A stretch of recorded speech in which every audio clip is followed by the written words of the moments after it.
Assalamualaikum warahmatullahi wabarakatuh. Perkenalkan, nama saya Yuandira dari kelas PGMI 1A. Di sini saya akan menjelaskan tentang materi saya yang berjudul cahaya. Cahaya adalah salah satu bentuk energi yang dipancarkan oleh benda yang berpijar. Cahaya termasuk dalam gelombang elektromagnetik karena dapat merambat tanpa memerlukan medium ataupun zat perantara. Itulah sebabnya cahaya matahari bisa sampai ke bumi, meskipun melewati ruang hampa udara.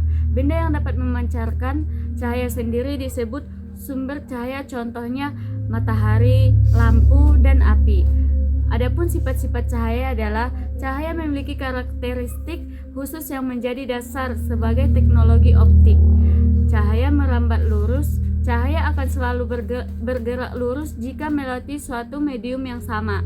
Contohnya adalah bekas lampu senter di malam hari. Cahaya dapat menembus benda bening. Cahaya diteruskan oleh benda transparan seperti kaca. Sebaiknya benda gelap akan membentuk bayangan karena cahaya terhalang.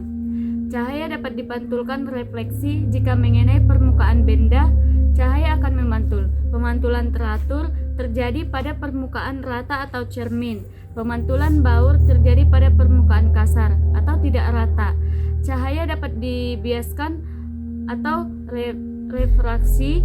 Cahaya akan berbelok jika melewati dua medium yang kerapatannya berbeda, misalnya dari udara ke air. Cahaya dapat diuraikan, dispersi. Cahaya putih sebenarnya terdiri dari berbagai warna Mejikuhibiniu yang bisa terurai saat melewati prisma. 3. Cermin dan lensa. Alat optik bekerja berdasarkan sifat pemantulan dan pembiasaan cahaya. A. Cermin pemantulan. Cermin datar, bayangan tegak sama besar dan tertukar sisi kiri kanan. Cermin cengkung, bersifat mengumpulkan cahaya atau konvergen, digunakan pada reflektor lampu mobil. Cermin cembung, bersifat menyebarkan cahaya divergen, digunakan pada spion kendaraan agar jangkauan pandangan lebih luas. B. Lensa atau pembiasan.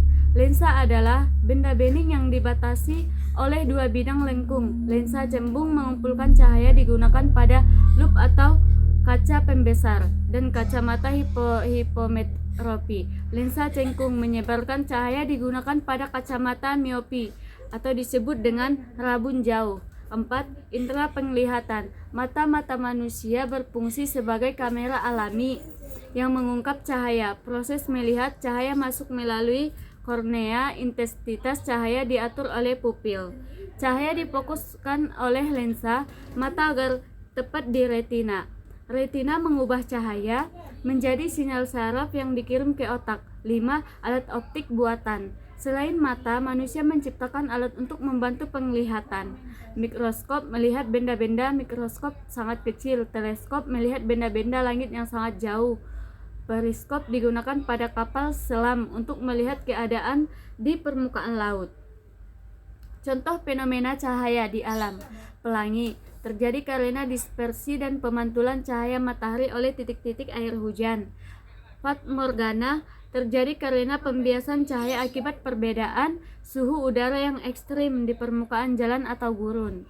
Permukaan jalan atau gurun, pensil terlihat patah saat dimasukkan ke dalam gelas berisi air akibat pembiasan. Kesimpulannya, cahaya adalah energi yang sangat vital. Tanpa cahaya tidak akan ada proses fotosintesis. Bagi tumbuhan dan manusia tidak akan bisa melihat indahnya indahnya dunia. Baik, sekian penjelasan materi dari saya. Jika ada yang kurang, saya mohon maaf.